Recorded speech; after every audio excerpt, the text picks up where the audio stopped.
வணக்கம் தமிழ் மக்களே. திரு விஜய் அவர்கள் தாவேகாவோட செயல் வீரர்கள் கூட்டத்தில் ஊழல் அடிமை அதிமுக கட்சி அப்படின்னு சொல்லிட்டு குறிப்பிட்டு பேசியிருந்தார். அதற்கு பதிலடி கொடுக்கும் விதமாக அஇஅதிமுக ஐடி விங்கு ஒரு லெங்தி ட்வீட் போட்டுக்கிறாங்க. அதில் அவங்க என்ன சொல்கிறாங்கன்னா, ஊழல்னா அரசியலில் பண்ணுறது மட்டும் இல்லை, சட்டவிரோதமாக பணம் சம்பாதிக்கிறதும் ஊழல் தான். அதாவது நீங்கள் பிளாக்ல டிக்கெட் விற்று பல கோடி ரூபா சம்பாதிச்சிருக்கிறீங்களே, அதுவும் ஊழல் தான் அப்படின்னு சொல்லி திரு விஜய் அவர்கள்கிட்ட சொல்கிறாங்க. அஇஅதிமுகவோட மத்திய அரசாங்கத்தோட பாஜகவோட அடிமைன்னு எப்படி சொல்கிறீங்க? ஒவ்வொரு டைம் மாநில உரிமைகள் பறிபோகும் போதும் அதற்கு எதிராக குரல் கொடுக்குற கட்சி மற்றும் போராடுற கட்சி அஇஅதிமுக தான் அப்படின்னு சொல்கிறாங்க.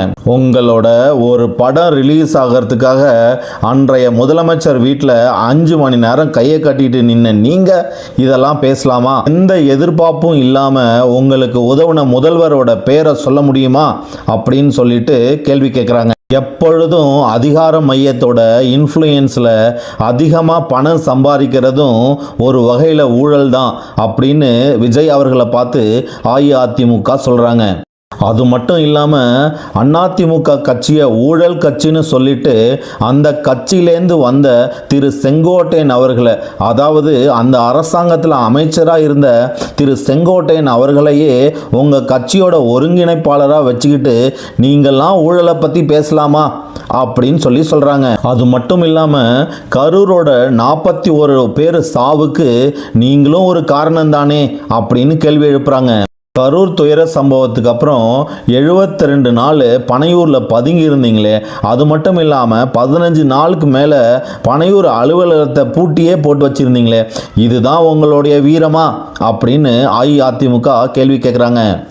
அது மட்டும் இல்லாமல் உயிரிழந்தவரோட குடும்பத்தை அவங்களோட வீட்டில் வந்து பார்க்காம அவங்களையும் மகாபலிபுரம் ரிசார்ட்டுக்கு வர வச்சு பார்த்தீங்களே, இதுதான் உலகத்திலேயே முதல் டைம் நடந்த ஒரு சம்பவம் அப்படின்னு சொல்கிறாங்க.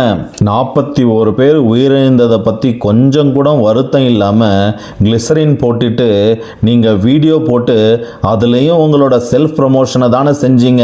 நீங்கள் நல்லவராக இருக்கலாம், வல்லவராக இருக்கலாம், ஆனால் ரசிகர்களை ஏமாத்தி அரசியல் பண்ணாதீங்கன்றாங்க. அது மட்டும் இல்லாமல் அறிவாலய குப்பை மாதிரி பனையூர் குப்பையையும் எரிஞ்சிடலாம் அப்படின்னு சொல்கிறாங்க. நன்றி மக்களே.